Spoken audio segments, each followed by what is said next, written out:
Avant d'étudier le fonctionnement de notre œil, nous allons d'abord faire un petit détour par l'appareil photo. Je prends ici un appareil photo avec l'axe optique. Vous avez ici le plan du film. Dans les appareils numériques de maintenant, ce film a été remplacé par des détecteurs semi-conducteurs, qu'on appelle une CCD. Et à l'avant-plan, j'ai ici une lentille. Imaginons dans un premier temps que la lentille soit fixe par rapport au plan du film. Et je voudrais faire une photo d'un objet qui est à l'infini. Vous voyez en fait que justement j'ai pris la distance appropriée, c'est-à-dire que la distance entre la lentille et le film, c'est exactement la distance focale de la lentille. Comme ça, nous sommes assurés que pour un point objet à l'infini, c'est-à-dire pour des rayons incidents parallèles à l'axe de l'appareil photo, les rayons réfractés convergent vers le foyer image. Et le foyer image, en l'occurrence ici, se trouve dans le film. Regardons ça de plus près pour voir maintenant si je voulais prendre une photo d'un objet qui est plus près que l'infini. Imaginons un objet qui se trouve à 4 mètres, 2 mètres ou 1 mètre. Que se passe-t-il? Eh bien, je reprends l'équation du lunetier qui dit que 1 sur U plus 1 sur V est égal à 1 sur F. Dans cette formule, je voudrais isoler V, donc la distance image, en fonction de la distance objet. Donc, première étape, évidemment, je vais mettre 1 sur V de l'autre côté. Pardon, excusez-moi, je voulais mettre ici 1 sur V. Et ici, j'ai 1 sur U. Et ceci est encore égal à U moins F divisé par U fois F. Et donc, si j'inverse ceci, je vais avoir V est égal à F multiplié par U moins F divisé, excusez-moi,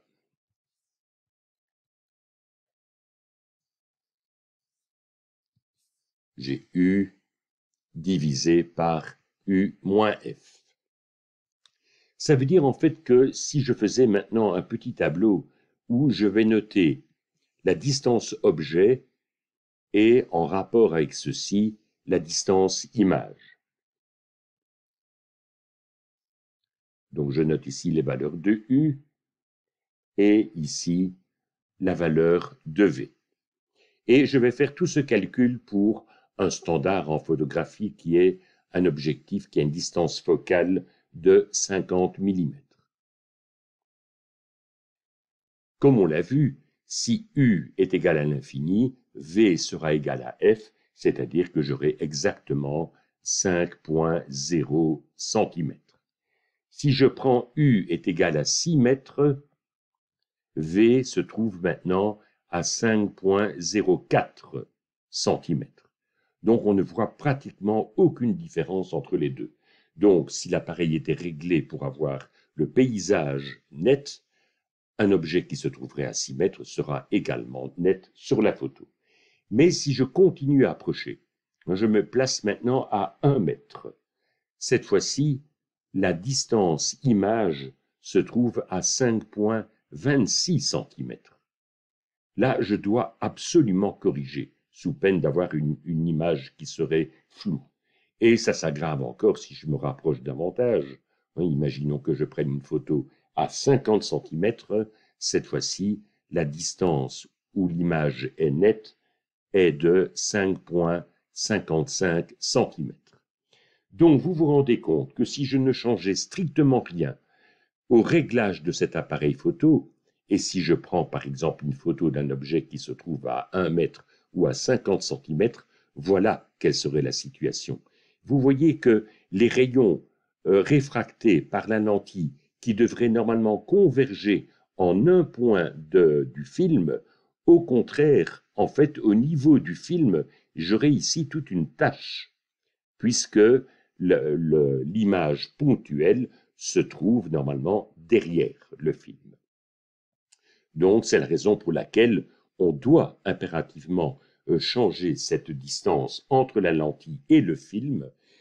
Les constructeurs préfèrent ne pas toucher au plan du film, ni dans les appareils modernes au plan de la CCD.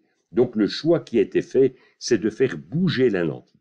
Donc si ici, par exemple, on veut faire une photo d'un objet à 50 cm, eh bien ce qu'on va faire, c'est avancer la lentille, donc vers l'objet, pour avoir ici 5,55 cm. Et à ce moment-là, la photo sera nette aux alentours de 0,5 mètres, pardon, j'ai écrit 6 cm. Eh bien, il faut savoir en fait que c'est exactement comme ça que marche un œil de poisson. Un œil de poisson, vous avez ici le cristallin et vous avez le plan de la rétine, mais le cristallin du poisson est une petite bille qui est très très dure, qui ne change pas de forme.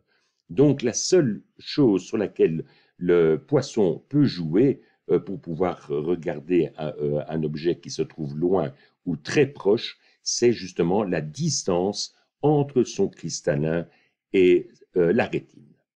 Nous, en fait, nous avons fait un autre choix, donc nous arriverons maintenant à notre œil. Vous avez ici la structure de l'œil. On a fait ici une coupe, donc par un plan vertical qui passe par l'axe de l'œil. Donc l'avant de l'œil se trouve ici, l'arrière se trouve là-bas. Bien, je ne vais pas donner toute la description physiologique de l'œil. Je prends juste les points qui sont importants pour la physique de l'œil. Nous avons ici à l'arrière-plan la rétine. Et je vous rappelle que la rétine contient les bâtonnets et les cônes, qui sont nos détecteurs à nous.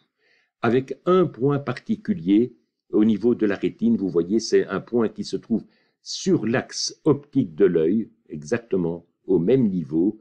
C'est une toute petite surface que l'on appelle la fovea. Gardez ça en tête, j'en parlerai plus tard.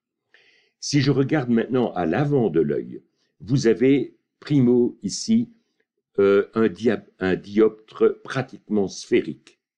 Et il faut savoir en fait que c'est la forme justement de cette cornée, qui est blanche normalement dans l'œil, mais qui est transparente à l'avant. C'est la forme de cette cornée justement qui donne le maximum de focalisation. C'est surtout ça qui compte.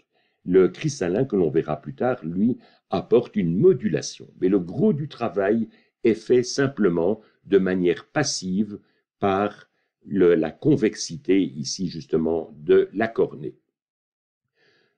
Un peu plus loin, vous voyez qu'il y a ici l'iris. L'iris, c'est ce qui donne la couleur à nos yeux. C'est en fait un diaphragme qui va s'ouvrir ou se fermer pour accepter plus ou moins de lumière en fonction de la luminosité ambiante. Le trou au milieu de l'iris, c'est ce qu'on appelle la pupille, qui est circulaire chez nous, chez l'éléphant, chez le loup, chez le tigre. Elle peut être au contraire une fente verticale, par exemple chez le chat, ou une fente horizontale dans le cas de la chèvre. La nature ne manque pas d'imagination. Et juste derrière, nous avons le cristallin. Ce cristallin, donc, c'est une lentille, comme vous le voyez, une lentille biconvexe, qui est retenue par les muscles ciliaires. Et en faisant travailler justement ces muscles, on peut rendre cette lentille plus plate ou plus bombée. Et donc, ceci nous permettra justement de faire la mise au point sur des objets proches ou des objets lointains. Je vous donne ici quelques caractéristiques des indices de réfraction des milieux rencontrés. Et souvent, pour discuter de la physique de l'œil, pour avoir un modèle plus simple à traiter que celui-ci, on prend le modèle qu'on appelle d'œil réduit. Dans ce modèle, en fait, on s'intéresse surtout à la portion de la rétine qui est proche de la fovea, donc on va rendre cette rétine plane. Et on va remplacer le travail réalisé conjointement par la cornée et par le cristallin par une seule lentille que l'on place à 15 mm de la rétine. Donc, je résume ici ce que nous avons déjà découvert, c'est que, si je parle du cristallin, le cristallin peut être plus plat quand les muscles sont au repos.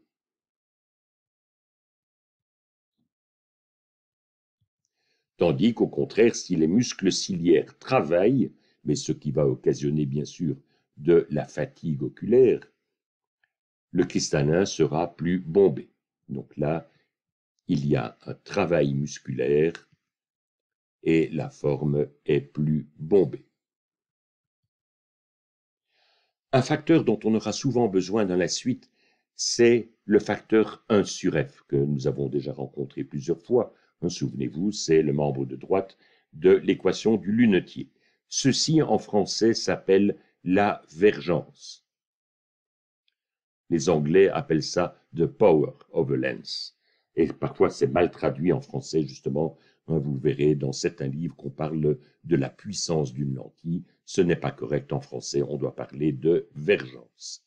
Quelles sont les unités de cette vergence? Eh bien, si je reprends ici sa définition, forcément, ce sont des mètres moins 1. C'est ce qu'on appelle une dioptrie. Et le symbole, c'est un D majuscule. Bien, avant d'aller plus loin dans la découverte de l'œil, je vous montre tout de suite une animation. J'ai un petit programme en fait qui présente le fonctionnement de l'œil. Je vais commencer bizarrement pas par un œil qui n'a pas de défaut, mais je vais prendre le cas du myope. Donc voilà en fait un œil myope. Je vais prendre tout de suite, je vais mettre l'objet à cet endroit-là. Vous voyez en fait qu'il y a beaucoup de choses à expliquer sur ce dessin. Donc ici, j'ai l'objet que je vais déplacer plus vers la gauche, plus vers la droite, c'est-à-dire finalement plus près ou plus loin des yeux. En fait, ce que j'ai mis ici, c'est une lettre F, mais nous ne la voyons pas, évidemment, parce qu'elle est vue par la tranche. Vous avez ici la rétine qui est plane, et j'ai mis ici le cristallin et la cornée. Bien sûr, toutes les échelles ne sont pas respectées. C'est un petit programme symbolique qui montre le fonctionnement de l'œil. Et vous avez ici le travail musculaire de l'œil. Donc vous voyez que pour l'instant, l'œil travaille au maximum. Et voilà l'image qui se fait correctement sur la rétine. Donc si je pouvais regarder en face la rétine, eh bien je verrais la lettre F. Cette lettre F étant inversée, souvenez-vous, ici l'image est inversée par rapport à l'objet qu'il regarde. Donc la lettre F ici est parfaitement correcte.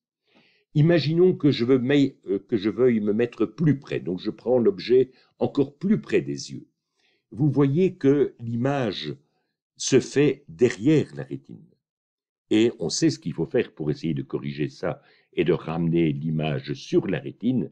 Il faudrait augmenter ici la vergence de cette lentille. Mais je ne peux pas. Les muscles travaillent déjà au maximum. Donc, il n'y a pas moyen de résoudre ce problème. Donc, ça veut dire en fait qu'il y a toujours une distance minimale à laquelle vous devez placer un objet ou un livre, par exemple, pour que l'image soit correcte sur la rétine. On ne peut pas avoir une vision nette pour un objet qui serait plus près. Ce point, on le verra par la suite, c'est ce qu'on appelle le punctum proximum.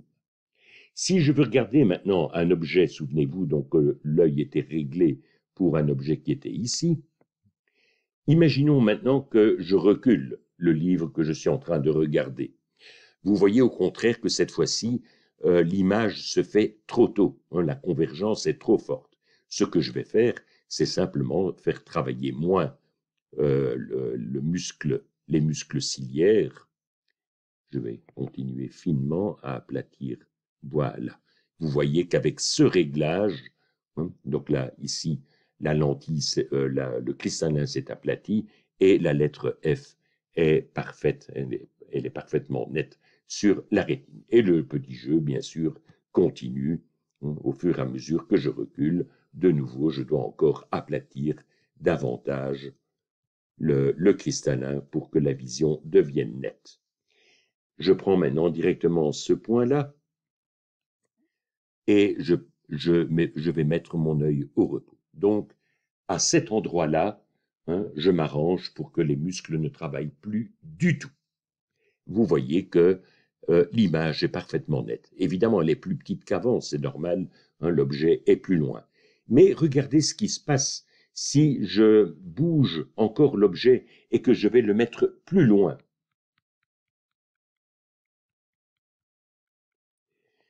Vous voyez en fait que l'image se fait de nouveau à l'avant de la rétine et pas sur la rétine.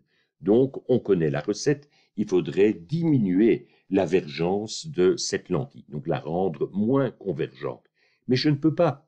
Les muscles sont déjà complètement au repos. Donc, je ne peux pas rendre cette lentille plus plate qu'elle ne l'est déjà. Donc, ça veut dire en fait que ce point-là était le dernier point, la dernière distance à laquelle je pouvais avoir une vision nette. Et ce point n'est pas un infini. Ça, c'est justement le défaut des myopes. Hein, ils ont une distance maximale à partir de laquelle le reste, le paysage et tout ça est flou. Je prends maintenant un œil standard sans défaut structurel, c'est ce qu'on appelle un œil en métrope. Voilà de nouveau le punctum proximum, et je vais faire travailler tout de suite les muscles à fond. Hein, vous voyez la lettre F qui est parfaitement correcte. Où se trouve le punctum remotum dans ce cas-ci? Il est à l'infini. En fait, quand on dit à l'infini, il n'y a pas besoin d'aller voir jusqu'à l'infini. Vu la petitesse de notre œil, eh bien, on considère en fait que si vous êtes à 5 mètres de distance de l'œil, c'est déjà parfait. Donc, dans ce cas-ci, le punctum remotum est envoyé à l'infini. Regardez la position du punctum proximum par rapport à l'œil myope. Donc, je reviens brièvement sur l'œil myope. Donc, vous voyez en fait que le punctum proximum se trouve plus loin. Ça, c'est l'avantage du myope. Comme il a un œil qui est très fort, très convergent, eh bien, ça lui permet de regarder les objets de beaucoup plus près qu'un individu du même âge, mais qui lui serait en métrope. Qu'est-ce que maintenant que l'hypermétropie? Eh bien, l'hypermétropie, excusez-moi, l'hypermétropie, c'est un œil cette fois-ci qui est trop faible. Ce qui veut dire en fait que le punctum proximum se trouve plus loin, il est obligé de tenir son livre plus loin hein, qu'à la normale. Et à part ça, évidemment, son champ de vision est correct, c'est-à-dire peu importe l'endroit où vous mettez un objet, vous arriverez toujours à trouver un réglage qui correspond, je devrais le, voilà, hein, tel que celui-ci. Excusez-moi, j'ai fait une bêtise.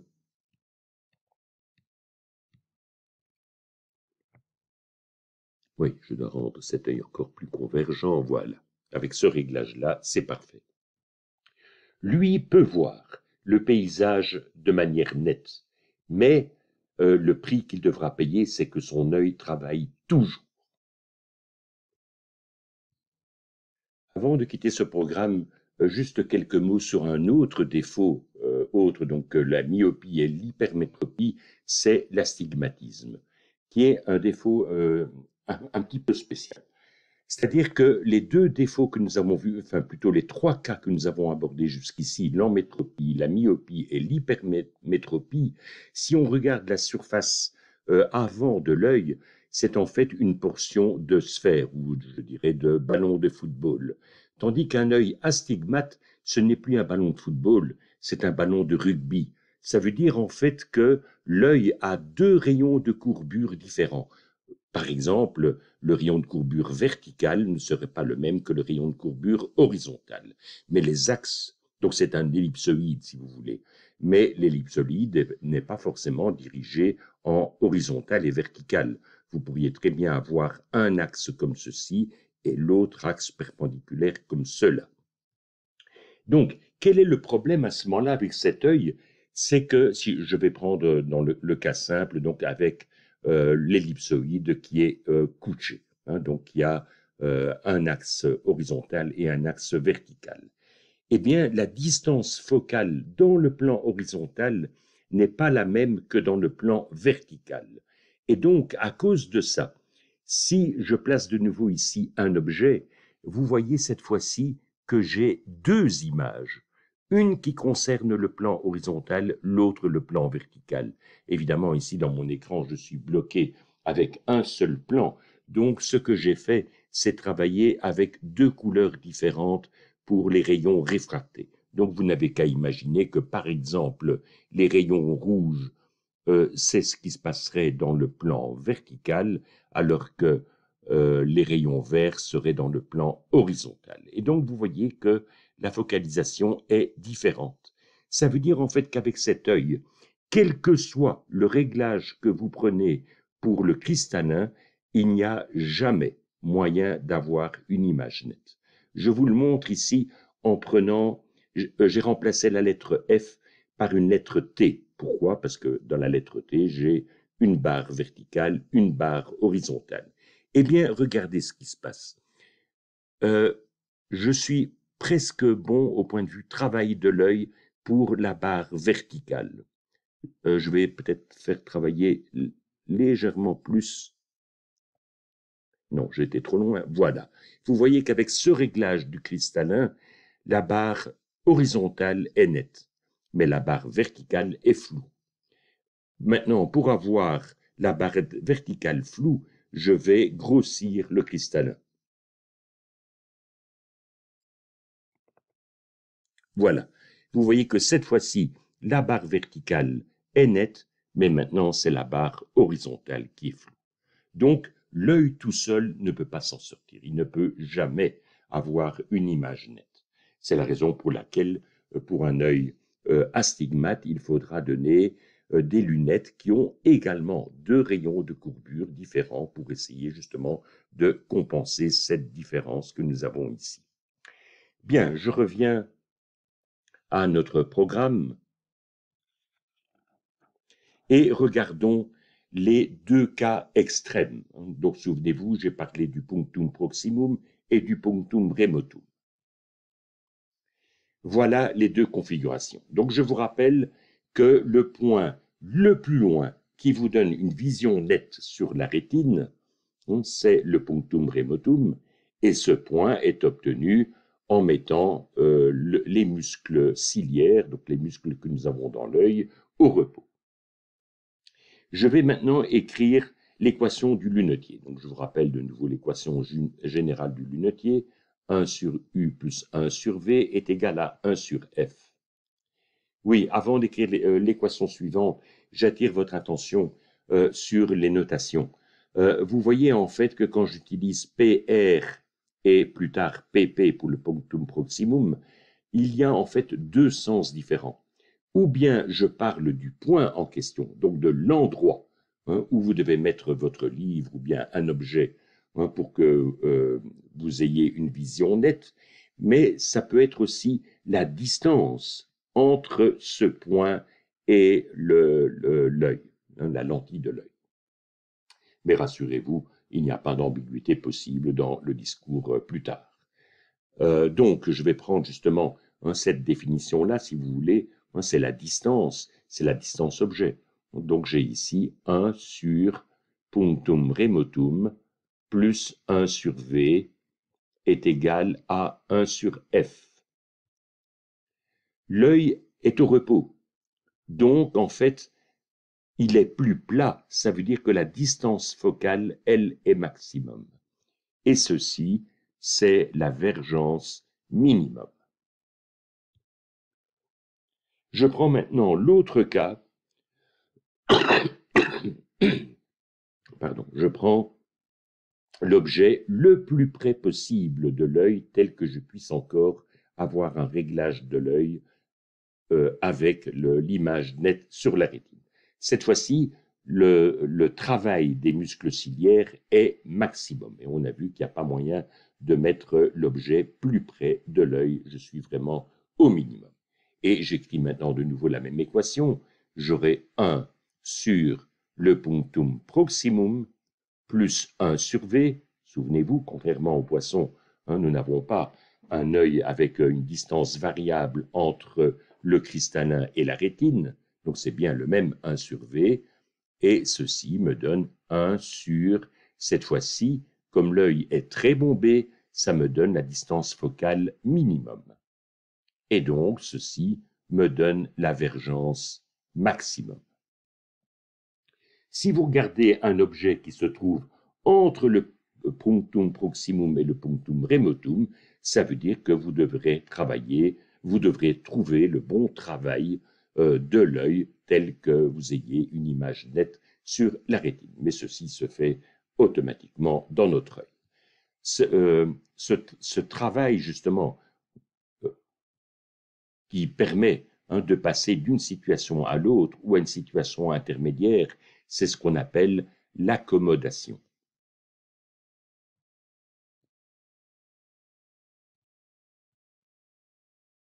Et si je veux avoir l'étendue de l'accommodation, donc je vais de la vergence maximale à la vergence minimum, ça c'est ce qu'on appelle l'amplitude d'accommodation, que l'on va noter AA. Donc c'est l'amplitude d'accommodation.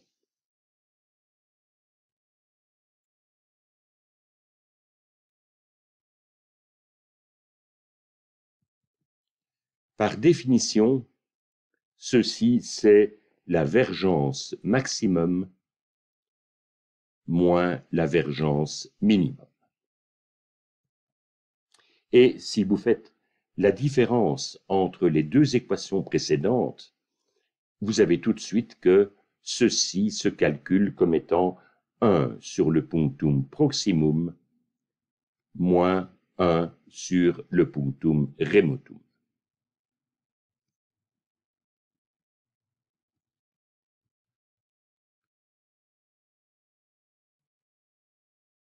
Donc voilà une formule très importante.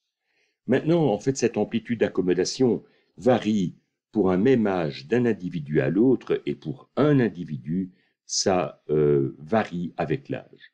C'est facile à comprendre, puisque nous voulons bomber le cristallin.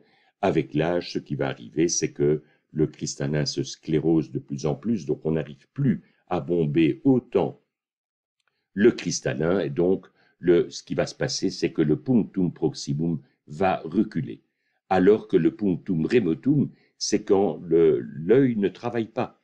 Donc, normalement, le punctum remotum ne change pas avec l'âge. Mais le punctum proximum, lui, va reculer. Et pour compenser ceci, à ce moment-là, tôt ou tard, on sera obligé de mettre des lunettes qui sont en fait des loupes pour pouvoir lire de nouveau à une distance convenable. Je vous montre tout de suite un graphique qui donne l'amplitude d'accommodation en fonction de l'âge.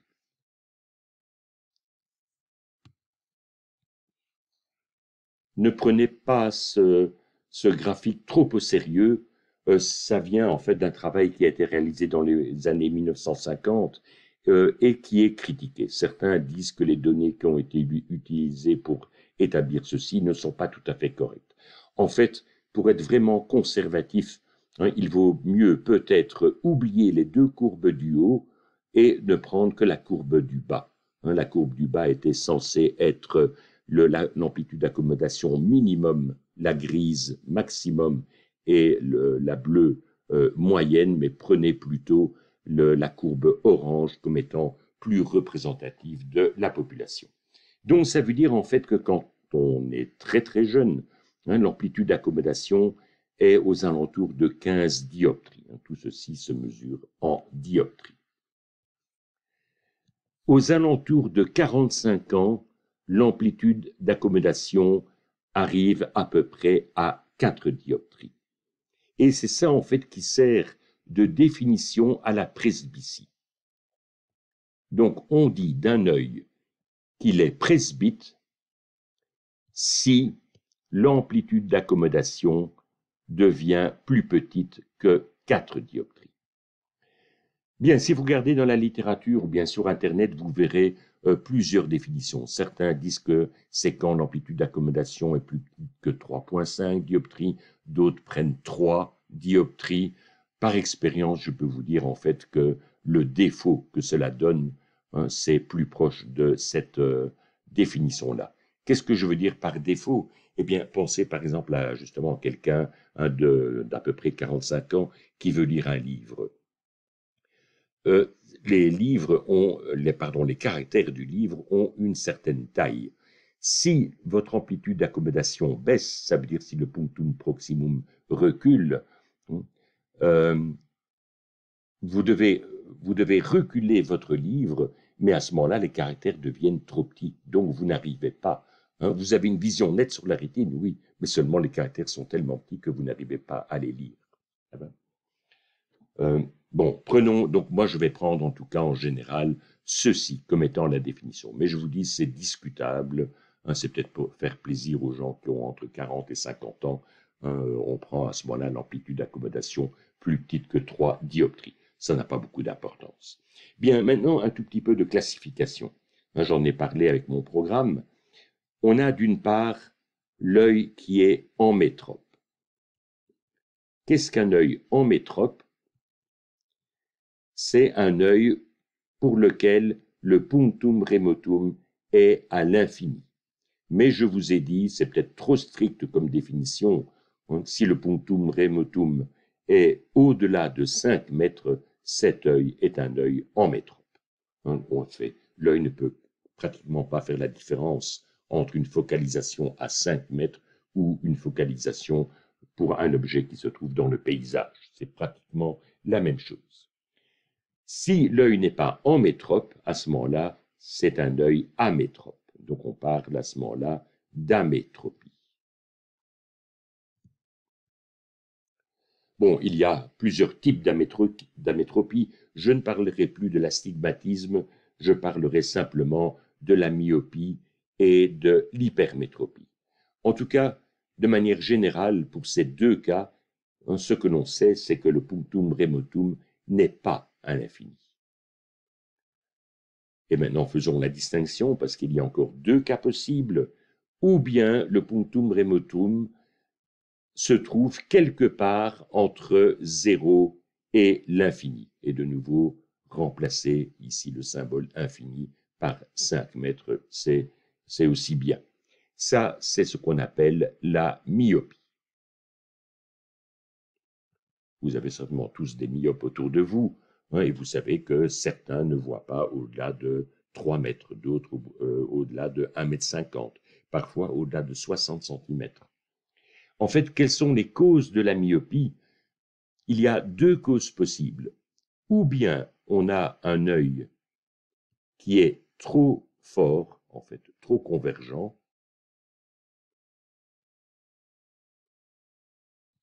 ou bien l'œil est trop long. L'autre possibilité, si le punctum remotum n'est pas un infini, c'est que le punctum remotum est négatif. Ceci peut vous sembler bizarre d'avoir un punctum remotum négatif. Ça veut dire en fait que l'objet, donc le punctum remotum est toujours un objet, le punctum remotum en fait est virtuel. Je vous montrerai dans l'écran suivant justement une explication. Comment est-ce qu'on peut comprendre que le punctum remotum puisse être négatif. Donc ce défaut, c'est ce qu'on appelle l'hypermétropie.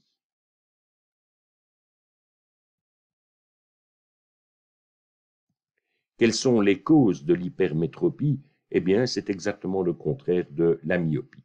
Donc, soit l'œil n'est pas assez convergent,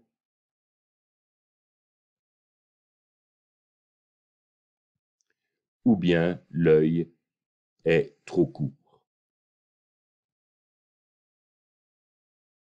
En fait, c'est de l'horlogerie fine. Si vous prenez un myope qui est myope pour une distance de 1 mètre, donc il ne voit pas distinctement au-delà de 1 mètre, eh bien ça veut dire en fait que son œil est trop long de 0,2 mm. Vous imaginez la précision de notre œil. C'est à se demander comment on n'est pas tous soit myopes, soit hypermétropes. Avant de quitter cet écran, juste une mise en garde concernant la définition de la presbytie. Je vais prendre un œil en métrope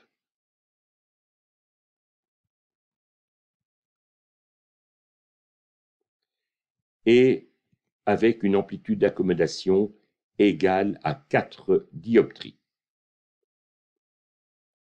Qu'est-ce que je peux en conclure? Si je reprends la définition de l'amplitude d'accommodation, c'est 1 sur le punctum proximum moins 1 sur le punctum remotum. Mais le punctum remotum est infini, puisque j'ai affaire à un emmétrope. Et d'autre part, oui, excusez-moi, dans l'énoncé, on a dit que ceci est égal à 4 dioptries. Mais donc, comme le punctum remotum est infini, ça veut dire que ce terme-ci disparaît. Ça veut dire en fait que le punctum proximum est égal à 1 divisé par 4 dioptries, et donc ceci est égal à 25 cm. Et c'est cette valeur et ce calcul-là qui amène souvent à une fausse définition de la presbytie. On dit que quelqu'un est presbyte quand son punctum proximum est plus loin que 25 cm. C'est faux. Ceci n'est valable que pour un emmétrope. Ce ne sera pas vrai pour un myope, ce ne sera pas vrai pour un hypermétrope. Donc faites bien la distinction.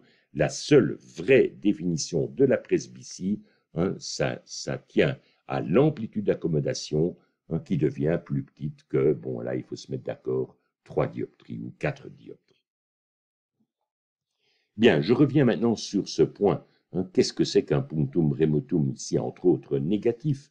Eh bien, à l'écran suivant, je vous montre justement 3 cas possibles. Donc, à chaque fois, j'ai pris un œil au repos. Donc, comme l'œil est au repos, on parle bien du punctum remotum. Voilà ce qui se passe pour un œil en métrope.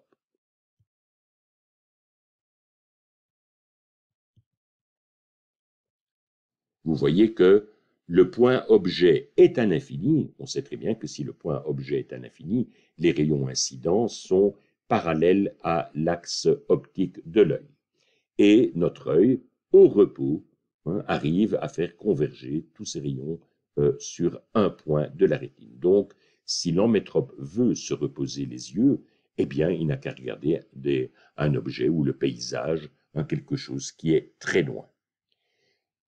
Dans le cas du myope, le punctum remotum n'est plus à l'infini, il est trop près. Je vous dis, ceci typiquement, c'est 3 mètres, 2 mètres, 1 mètre, 60 cm. Et son œil étant au repos, mais comme il est très convergent, lui arrive encore à reprendre tous ces rayons réfractés et les mettre correctement en un point sur la rétine. Ça veut dire en fait que le myope peut se reposer les yeux, pas en regardant le paysage est flou, donc ça va l'énerver, ça va le fatiguer, mais il va regarder à un objet qui se trouve à une distance qui correspond à son punctum remotum. Par exemple, un cadre sur le mur, si le cadre est justement à la distance de son punctum remotum, il peut regarder ce cadre pendant des heures. Son œil est en train de se reposer. Alors venons-en justement au cas le plus difficile à comprendre avec le punctum remotum négatif. Souvenez-vous, en fait, cet œil est trop peu convergent. Donc, vous voyez que pour avoir des rayons réfractés qui arrivent bien en un point de la rétine, il faut que les rayons incidents soient déjà convergents. Or, souvenez-vous de la définition de l'objet. L'objet, c'est le point par lequel passent les rayons incidents, ou leur prolongement. Et vous voyez effectivement que, comme j'avais affaire ici à des rayons incidents qui étaient convergents, en fait, ils se dirigent tous vers un point, mais un point qui est derrière la lentille, donc derrière l'œil, voilà où se trouve le punctum remotum. C'est un objet virtuel.